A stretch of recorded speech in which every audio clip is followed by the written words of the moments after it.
सभी भक्तों को श्री शिवाय नमस्तुभ्यम हर हर महादेव ओम नमः शिवाय।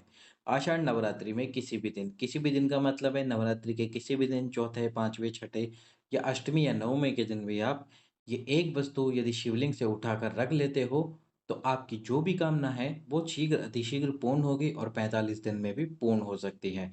कौन सी है वो एक वस्तु उसके ही बारे में हम आपको आज बताने वाले हैं। धन प्राप्ति की इच्छा है तो धन प्राप्त होगा, संतान प्राप्ति की इच्छा है तो संतान प्राप्त होगी, वंश वृद्धि की इच्छा है तो वंश वृद्धि होगी, विषम परिस्थितियों से निकलना चाहते हो तो विषम परिस्थितियों से भी निकल जाओगे। जीवन का कोई भी दुःख, कोई भी परेशानी, कोई भी तकलीफ सब समाप्त हो जाएगी। कैसे करना है आपको उपाय? और यदि आपकी बहुत तीव्र इच्छा है पुत्र प्राप्ति की, तो ये उपाय तो आपके लिए ही है पुत्र प्राप्ति के लिए। कैसे करना है आपको ये उपाय? देखो, आप देख रहे हो ये शिवलिंग, तो बेलपत्री के वृक्ष के नीचे वहाँ की मिट्टी को उठाकर एक शिवलिंग का निर्माण करना इस प्रकार से। यदि आपके घर में वृक्ष नहीं है, कोई भी गमला हो, पॉट हो, केवल ये ध्यान रखना कि वो तुलसी माता का क्यारा ना हो। तुलसी के गमले में आपको ये काम नहीं करना है। यदि आपने ये काम तुलसी के गमले में कर दिया तो आपको दोष लगेगा। कौन सा दोष?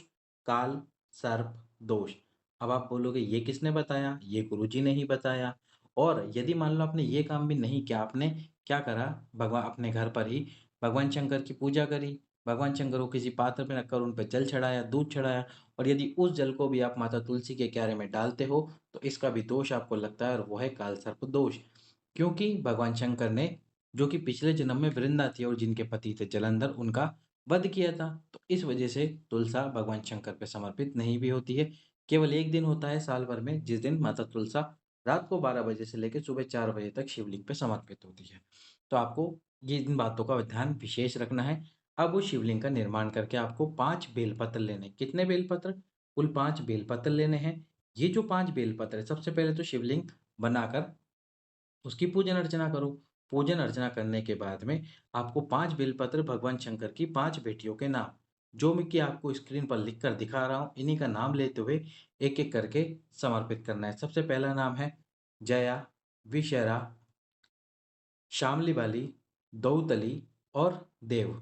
ये भगवान शंकर की 5 बेटियाँ हैं, शामली वाली, दौतली और देव। ये भगवान शंकर की 5 बेटियाँ हैं, तो एक-एक का नाम लेते हुए आपको एक-एक बेलपत्र समर्पित करना है उसी शिवलिंग पे। जब 5 बेलपत्र समर्पित कर दो, तो आपको क्या करना है? 2 कलश लेने हैं, अपने दोनों हाथों में उन कलशों से एक साथ धार बनाते हुए उन्हीं बेलपत्र के ऊपर जल समर्पित करना है। भगवान से प्रार्थना करनी है पुत्र की, धन की और संतान की। जो आपकी मन की कामना है उसको बोलना, कामना करते हुए इसके बाद में आप दीप प्रज्वलित करना। पहले आपको उपाय करना है, फिर ऐसा एक गोल बाती का दीप प्रज्वलित करना।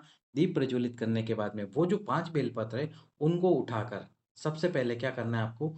जो माताएँ बहनें गर्भ धारण करना चाहती है, या फिर सबसे पहले तो गर्भ संतान प्राप्त करना चाहती है, तो उन पाँचों बेलपत्र को उठाकर सबसे पहले अपने उदर यानी कि पेट से लगाना, और इसके बाद में जिस कमरे में आप रहते हो, जिस कमरे में आप सोते हो, वहीं पर किसी भी कपड़े में उन पाँचों बेलपत्र को रख देना। रखने के बाद में जब ये दीप ठंडा हो जाए तो इस शिवलिंग के ऊपर जल डालकर विसर्जन कर देना यहीं पर। और जब प्रतिदिन आप सुबह उठो तो उठते ही सबसे पहले जो वो 5 बेलपत्र रखे हुए हैं उस कपड़े को स्पर्श करना। उस कपड़े को स्पर्श करके उस कपड़े का स्पर्श जो हाथ आपने स्पर्श करा है, उसको अपने पेट से, अपने उदर से लगाना बाबा से प्रतिदिन कामना करते हुए। इस प्रकार से ये कामना करते हुए और साथ में आपको एक और उपाय भी करना है, वो है भगवान शंकर के शिवलिंग पे तुमरुकेश्वर महादेव। कौन से महादेव? तुमरुकेश्वर महादेव के नाम से जल समर्पित करते हुए बाबा से कामना करना है। यदि आपने केवल ये 2 उपाय कर लिए तो महादेव 45 दिन के अंदर-अंदर आपको पुत्र प्राप्ति ज़रूर करवाएगा।